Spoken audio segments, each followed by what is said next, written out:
We're going to get started with Coach Crean. We're going to start with an opening statement, and then we'll move to questions. Well, I'm proud of the way we played to finish this week off with 3 games in a week and knowing that we had gone the way we had a week before. I was worried about the cumulative effect. We tried to tone our practices down time-wise, but you still have to prepare. You still have to practice to get ready to play.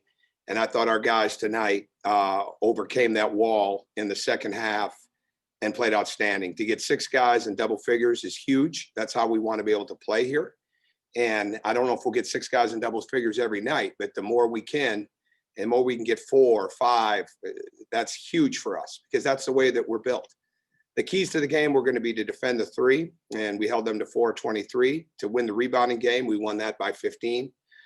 We got out on the break. We created some turnovers, and something that we had not done here ever.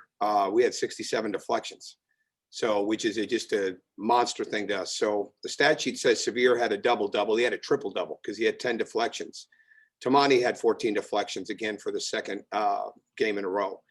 Those are things that are tremendously important to us. 15 steals is great, but the deflections, drawing charges, getting hands on loose balls, getting tips, those are huge for us because we're not a big team. And we're gonna walk in with a size disadvantage many nights right now. But we can't walk in with a hustle disadvantage, and we can't walk in with an activity disadvantage. So a lot of really good basketball from a lot of people. I thought guys got better inside of the game. I think that was huge. Severe, he's just scratching the surface. He's passing the ball extremely well. He's scoring. When that jumper comes, and as we get him off the ball more, where we can get it back to him inside of the half-court offense, it's even going to get better. So a lot of good ball. And to know that, we didn't get the greatest game from Andrew Garcia because of the foul trouble and still have 6 guys in double figures, that's a good sign for us. So we were very concerned about this game. They have a tremendous shooting team. They're big. They're well coached. They're mobile. And really, really proud of the way we competed in the first half and the way we took charge in the second half. All right, we're going to start with Anthony Dasher and then Andy Walsh.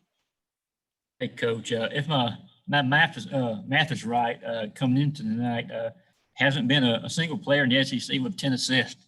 And now Severe has done it now for 3 straight games. You touched on him a second ago, but just the way he's just making this whole team run and execute when he's going like he is, everybody just feeds off of him. No question about it. I mean, he's a charismatic kid, and he's a leader, and he's growing in his leadership all the time. He's a happy person, right? I mean, you can never win. All right. In football, you can't have a moody quarterback. You can't have a moody catcher in baseball, and you cannot have a moody point guard. You got to have, that doesn't mean that that they don't get angry, but you've got to have somebody that's even keeled and excited and people want to be around and they want to follow. And Severe is like that. Severe is absolutely like that. And he's getting better and better. And I think he's going to continue to get better. We're asking a lot of him. But he's delivering. He's doing an excellent job. And he makes a couple of his layups. And when that jump shot starts to go, it's going to be even better. But like I said, I think our challenge is we got to get him off the ball more. And so that he has it, he gives it up, he gets it back. He may give it up again. He gets it back. Right. And I think that will increase the cutting game even more for us. So he's doing a really, really good job. Our offense is truly a work in progress. And I think it'll get better and better and create more space and freedom. And he'll be even better as we go. I don't know if he'll have 3 straight double-figure assist games every night, but I don't think it's ever been done here. So I don't think the 2 had been. So to have 3 is highly, highly impressive. Hey, Coach. It seemed like a pretty comprehensive defensive effort tonight. How encouraging is that to see that this early in the year? And I know, it's not SEC play yet, but I guess there's been some promising signs so far. Yeah, we have to be a team. I mean, we can never come in. We're going to be at a size disadvantage, but we cannot be at a tenacity disadvantage. We can't be at an activity disadvantage. And we can't be at a togetherness disadvantage, right? So like when you're active, and I thought Justin Carr did a great job of setting the tone defensively. And he's another double-figure deflection guy tonight. And to have him, and he was fresh, right? He was a little fresher than the other guys because he didn't do much on Wednesday in the walkthrough and obviously didn't play Wednesday night. And so he was a real catalyst for us that way. And I think when you get guys that are active with their hands, when they're showing their length, moving their feet, and do we have guys that have got to get better? We've got to guard the ball better. We've got to guard the post better. But those are all things that we're going to continue to work on, and we think we can improve on. But we have to get a lot better. I mean, we've had a good week, but we've got to get a lot better because of the competition that we're going to see down the road, and because we'll have a size disadvantage. And so we've got to really make sure that we keep tightening things up every day. Okay, up next, we're going to go with Davis Baker and then Ryan Curley. Hey, Coach. You consistently talked about Jacksonville having some good shooters, but tonight you held them to 17%. So what was the game plan defensively, and how are you guys so effective limiting them from 30? Well, we didn't want to give them space. I mean, these guys can back up. They've got some NBA plus range shooters with 0 and 23. So what we wanted to make sure that we did was challenge everything, right? Be there on the pass. Don't let them back up without us being there as well. You know, kind of where they were, we were, type of thing. And they're gonna be a good team. I mean, they're gonna be a very good team because they can really, really shoot the ball. 23 was shooting 70% coming into the game. 0 was shooting 54% coming into the game. 11 was shooting 54% coming into the game. And when you have that, plus you got the scoring that Wood brings and Workman brings, those are problems. And so our guys in a one-day prep were really ready to go. And you know, we had some adjustments ready to go from practice yesterday that we didn't end up needing, so we can save those. But the biggest thing was we had to challenge shots and we had to bring fatigue because you want to get into people's benches and you want to get the fatigue level, especially for shooters.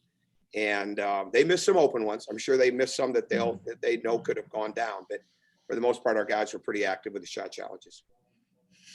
Up next, we're going to go with Tori Heck and then Mark Weiser. Coach, we saw some good performances tonight. You mentioned from Justin Kier and then PJ Horn as well.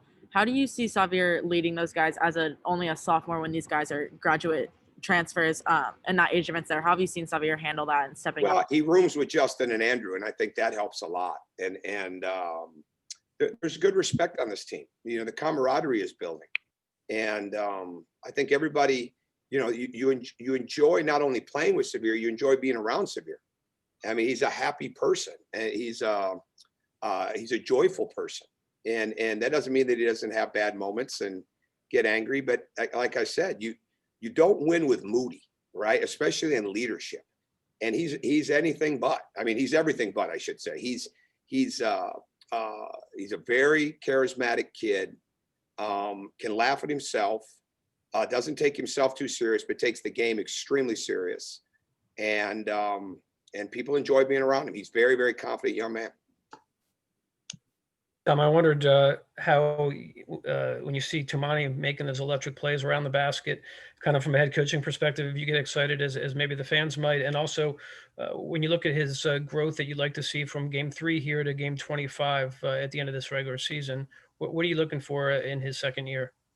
Well, I think just to continue to build on the confidence level that he has, and he's getting better. The jump shot is definitely better.